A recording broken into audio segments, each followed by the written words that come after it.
ishga chiqdim degani uydagi ishlarni yig'ishtirib qo'yib bir chekkaga ishga chiqdim degani emas. Tushunmagan narsangizni tushunib turib tushunmaganingiz, tushunmasdan tushunib turib tushungan narsangizni tushunib tushunmaganingizdan tushunarliroqdir. Hozir nima deganim o'zim ham tushunganim yo'q. O'choqni unaqa qalin qilib artish shart emas-da.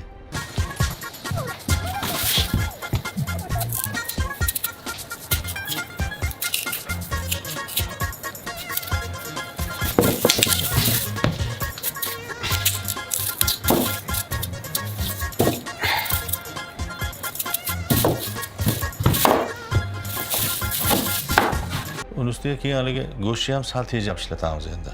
Chunki go'shtni to'rtburchak to'g'rasangiz ko'p ketib qoladi. Yappaloq qilib kesish kerak go'shtni.